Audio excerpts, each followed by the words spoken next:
Welcome back to the channel, everybody. My name is Patrick and you're watching The Everyday Machinist. Please consider subscribing, liking, and commenting on this video. It's really going to help us out to grow this channel, and I'd really appreciate it. So in this video, we're going to be talking about specific clamping and fixturing that I utilize on a daily basis here for these quick job shop stuff and daily RFQs. So, and these are the things that we use to consider. And again, as I'm going back to reliability, repeatability in the entire job, we need to utilize the fixturing as part of the quoting process. It includes setup times, it includes if we have to modify the fixture. There's many factors involved with the fixturing that we use here. And I'm going to get into actually some of specific fixturing, no part numbers really, just some stuff you can find out there on the internet. Everything is different, but basically I'll go into basic dimensions and what they are and what they do and how often we use them, as well as the tooling we actually use. So getting back to the fundamentals of what I like to preach is repeatability. Some of the tooling we use that should be pretty common in every single shop, and they're very cost effective and low budget to have. But it's something that it's a principal practice that I utilize here to also kind of, you're building a standard, right? We talk about ISO 9001 is a standard. Okay, I'm ISO 9001 compliant. We're still working on getting our certificate to be certified ISO 9001. But you still have to practice those procedures in your quality management standard. So everything that involves this process should be developed, even if you're not ISO 9001 or you're not even compliant on doing it. So it's always a good standard to have these practices and these principles while quoting every single job and setting up the machine to perform that job. It's something that I learned over time that could really throw such a big wrench in the works, because if you skip a step or you move past a step, then all of a sudden you got to start over, and it's frustrating. Even if it's, you know, $2 worth of aluminum, the amount of time you got there, now you got to start over again. So all that process is just wasted. It's wasted time, and that's what eats up, you know, every single day. I often sit there and think, what did I do today? In honesty, we got stuff done, but what did I really do today? And that's the one thing that eats up the most of me. Not breaking a tool, not wasting material. It's what did I do today? And a matter of did I solve the problems I was supposed to solve? Whether they were pending problems or were they something that just happened to come up mid-production of the job. You know, did I do it efficiently? You know, did we document it in a way, whether it's writing it on a piece of tape on the machine or on your touch-offing on a tool, you know, did we document it so that it doesn't happen again in the future? So those little things that, again, repeatability, reliability, that will separate you from the next shop down the street or the next shop competing to bid on a project you're doing. If you don't realize it now, all these little things are going to streamline your process, no matter if it's every single day you have a different job, a different RFQ that you're trying to get done. If you stick to a simple set of principles, it eliminates a lot of the headache of getting the job set up. So I'm gonna, first, some of the things I'm gonna talk about were from a previous video. This was one of them that was in our 4th axis. We were doing a job on it. This one, I actually wound up turning this end down on our CNC lathe because the part was easy enough, or the raw stock was easy enough to put in there. So I did that. This is in line with the x-axis. So this is an x-axis fixture. And it takes the Mighty Bite, and we have a standard Mighty Bite clamp, like I said, dual way. But they don't have to spread both ways. We put them up against the side of the fixture here so they can only push out one way. This specifically was designed for 1/2-inch raw stock, but I don't have to run 1/2-inch raw stock. I've run 1-inch raw stock or even 3-inch raw stock in here. As long as we machine down the bottom end or the part of the raw stock down to 1/2 an inch, giving us enough raw material to work with, we can still utilize it. It's very rigid. And again, it's housed inside of the ER50 collet that's on the 4th axis. And lately, it actually hasn't been my go-to for quite some time. I think in the last maybe 6 months to 8 months, it's been the only thing I've used. So I've developed fixturing around that ER50 collet body holder. So it really is the go-to now when it comes to 4th axis. And to be honest with you, if some things are so simple, or we're kind of running large roughing stuff or big jobs on some of the other machines, we have 3 other vertical machines, I'm going to utilize that even if it is a basic, or it could be done on a 3-axis. So these really come in handy. And like I said before, it's cheap, it's easy, it's very repeatable when you're loading raw stock into it. And then it's something that really doesn't take that much time or effort to do. So this is the X-axis one.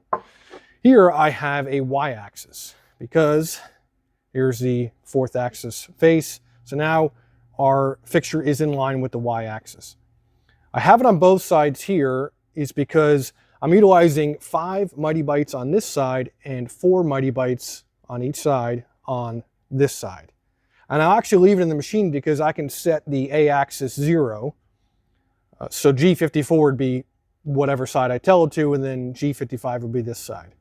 So all I'd be doing is rotating the 4th axis 180 degrees, indicating it in, and then now I have both sides to work with that are permanently stored in there. If the machine is not being needed and we have quick RFQs, this will primarily stay in there, or this one will stay in there. But in reality, it's not that difficult to reload this one, indicate off of this surface to get it wherever that is, 0 in the machine, level, and then we just change the offset on the 4th axis inside the machine to represent that that now is perfectly flat for our G54, whatever, work coordinate offset, and that's our 0. So for the A-axis. This was actually done pretty, it was actually very simple to do. I actually had a big chunk of stock and I put it in the VF5 to turn this down. So we got this down to the appropriate size, the common size. I think it's 35.5 mil that I do use. And the general shape from here down was done in the VF5 as well. And I've rotated the part a couple times to achieve the general shape so that everything was machined surface. Once that was done, it was placed inside the 4th axis, leveled off, generally leveled off, but that because that point now becomes the A-axis 0, the angled 0. Then we do machine the featured contours in here that represent the holding, the holes, threaded holes for the Mighty Bite clamps. And again, I don't remember, I think these are, again, are maybe $6 a piece. Don't hold me to it, but I believe they're about $6 a piece. They are so handy. And this is definitely the go-to for generic work holding for the 4th axis. Even in 5th axis, doing 5th axis work, if any of you guys are doing that, this is something to consider. Also dovetailing as well. I've done dovetailing on this for a little bit larger parts. We machined down some 12-inch by 13-inch aluminum, unsupported on the 4th axis. So dovetailing does work as well, just not as used as much here. We're not using that style type of vise. So that's my 2 go-tos for my 4th axis there. And then I mentioned something before in one of my last videos, and I wanted to get a little more specific. And again, we discussed the soft draw for the 6-inch, 5-inch, 4-inch, whatever. I discussed these are pretty precise holes for the shouldered bolts that we're using. And that's done. So imagine I have a raw, an unmachined soft draw, and I put it in machined hard draws or soft draws, doesn't matter. So I put them in there. And I discussed something where we had taken one of these and we had to mill an angle in it.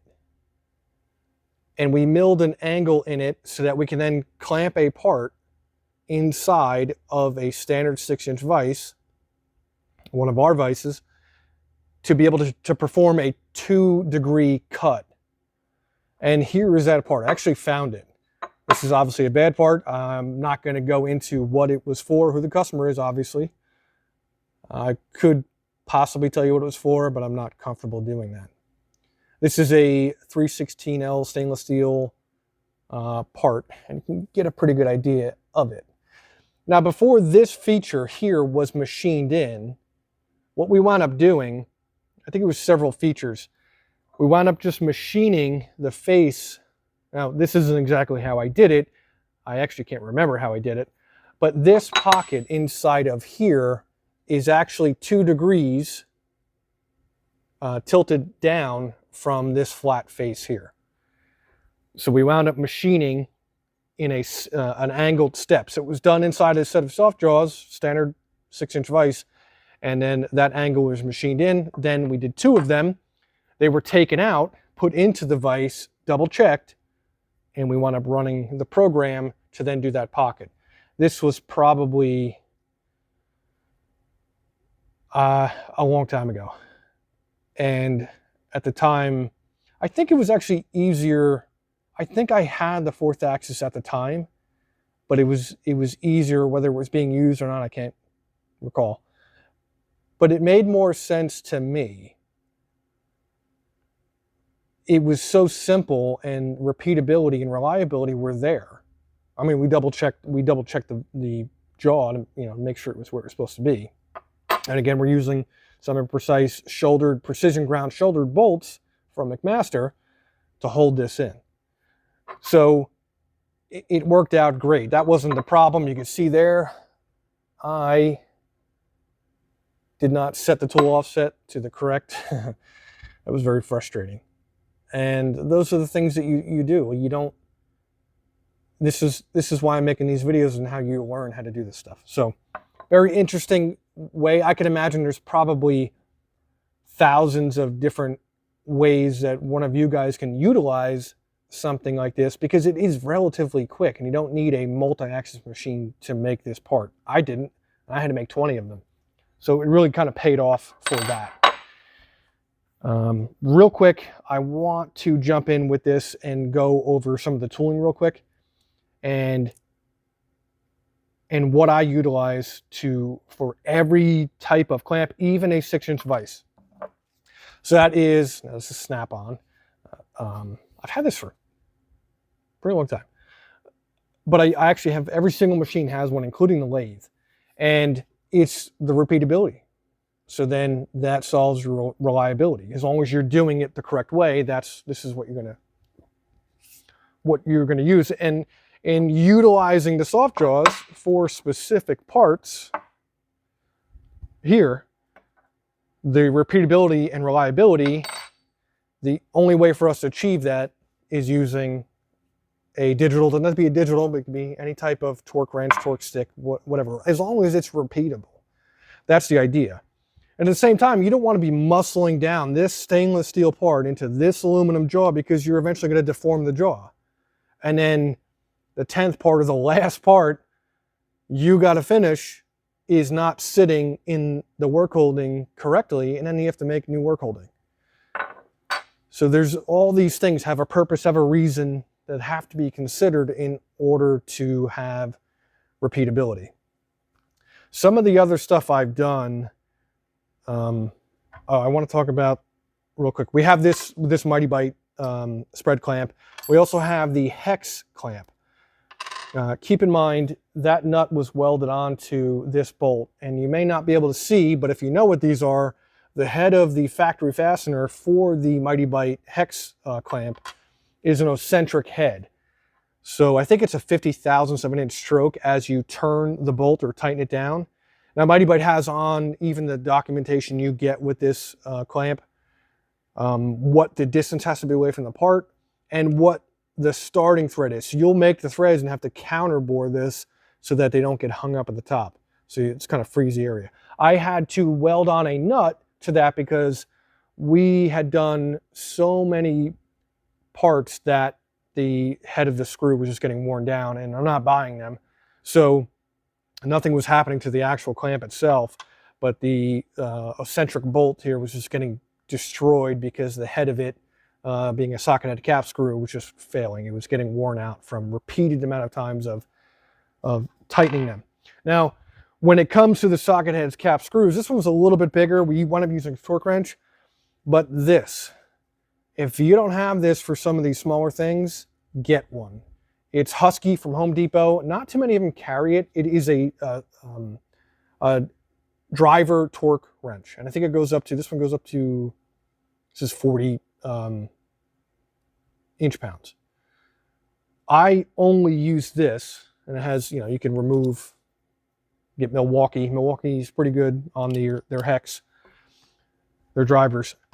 For the Mighty Bite clamping systems, the smaller ones, this is an 832 screw. When I'm tightening these down on this, this is the only thing that gets used. Nothing else. It's simple, it fits in there. If I have to add an extension onto it because the part is sticking out too tall, I'll do it.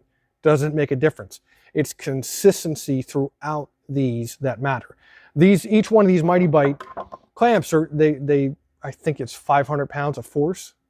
So we want these to be reliable and repeatable, so we're not going to be over stressing the aluminum or over tightening in them. And especially if they're just catching the part at a certain amount, if you have one that's stupid tight and the other ones are not, well, this one's taking most of the load. So you have to use some type of torque wrench or torque modifier. Repeatability is a must when it comes to that stuff. Excuse me. Also showed this. This is the ID clamp, Mighty Bite, very common. You could put these on a plate, have a bunch of them throughout a plate.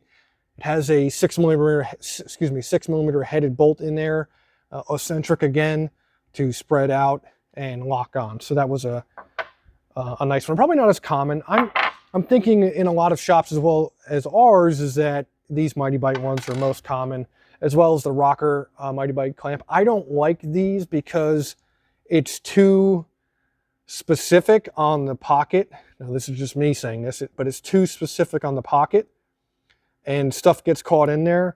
Most of these stay pretty clear of chips and stuff like that. This one can get chips in the inside, but it doesn't affect it. So I like, these are, again, the biggest go-to. So those are most of my clamps. Some of the other stuff I wanted to bring into the video. This was a very simple fixture to hold down a gear. And what we wound up doing is obviously threading it in the middle. We had to modify a gear for a project we were doing.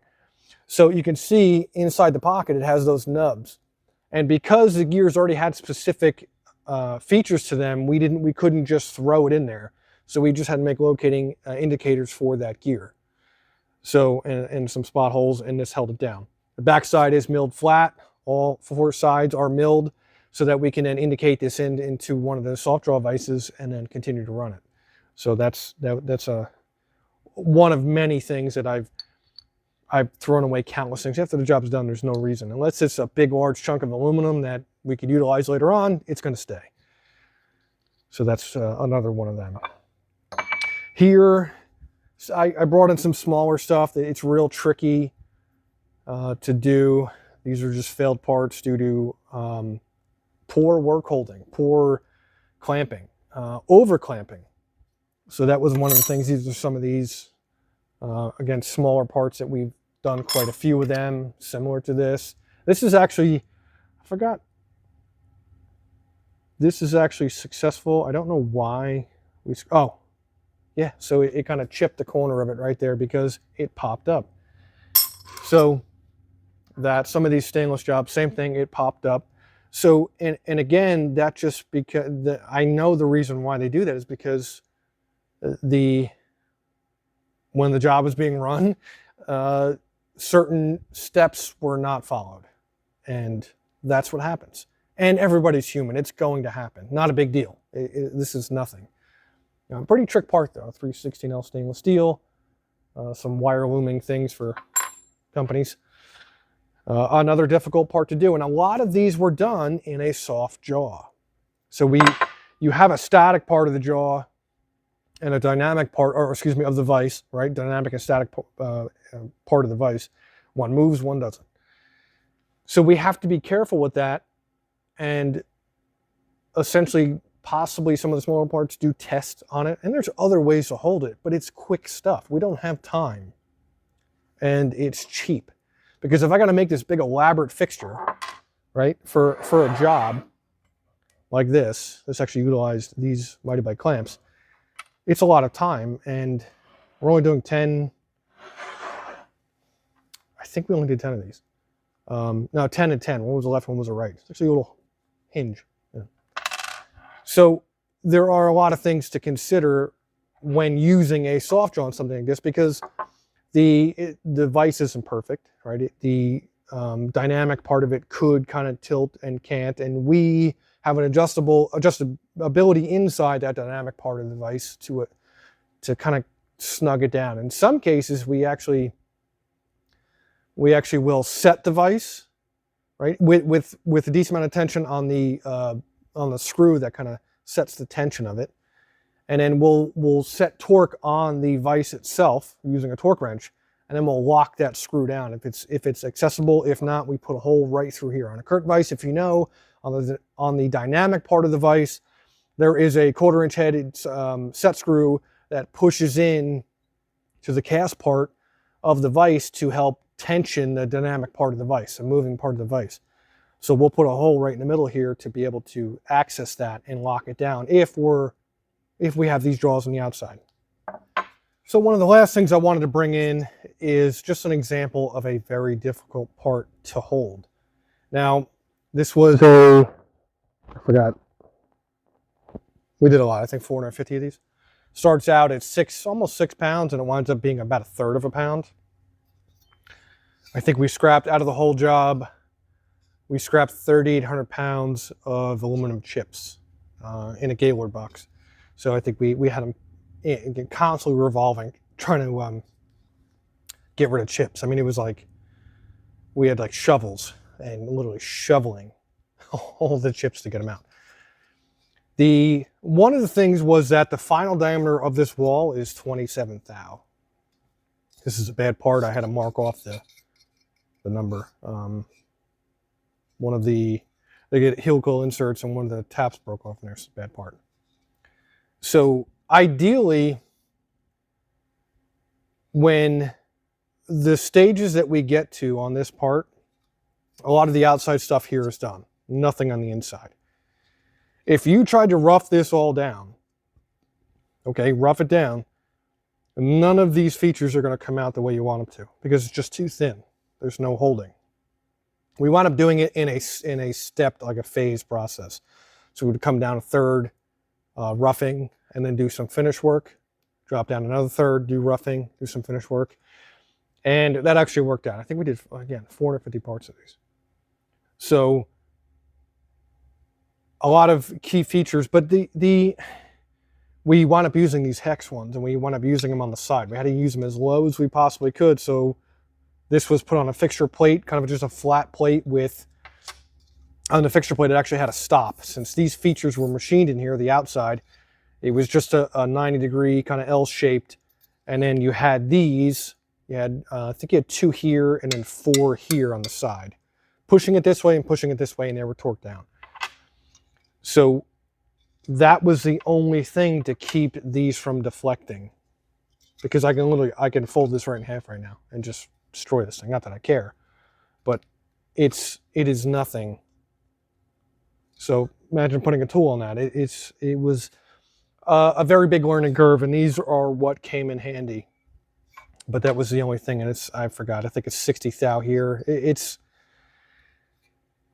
Wasn't a fun part to figure out to get it to work right, but we obviously got it and got it done. It was a pretty cool job. That's why these really came in handy, and that was pretty cool. Last thing, we saw this little stuff.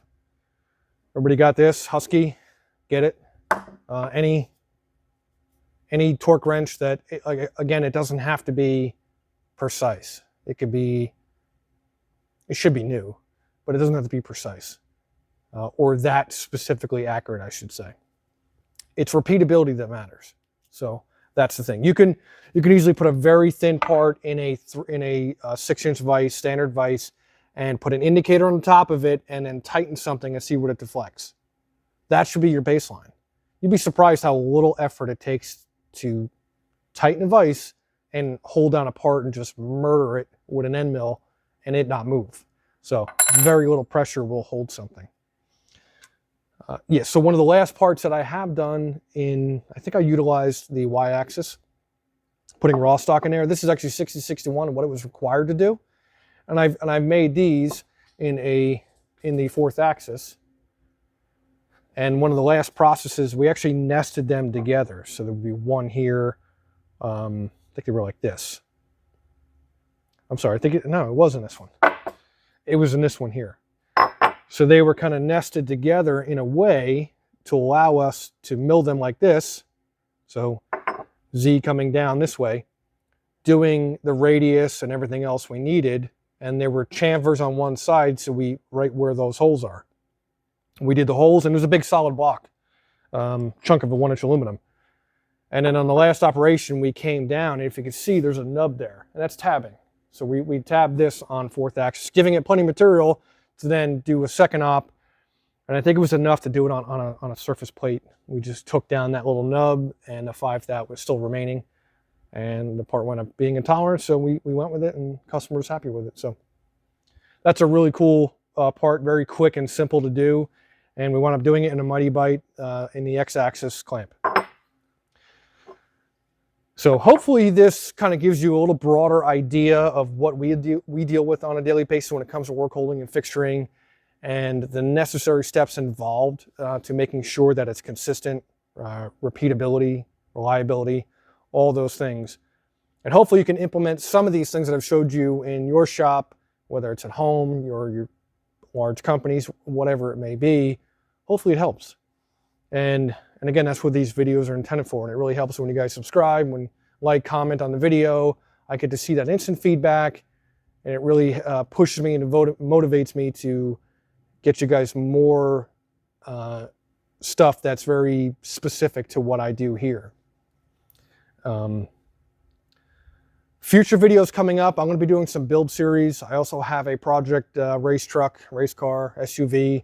I'll be doing some stuff on some pretty new stuff with LS based stuff, you know, pretty generic, but it's interesting. Some stuff I want to do that we're going to film in depth because there's not a lot out there. I know a lot of people do want to see some of the things that that aren't out there. That makes sense. So we're definitely going to be boring and sleeving an LS block here on this machine, and I believe on the VF3 as well. So we're going to be doing that.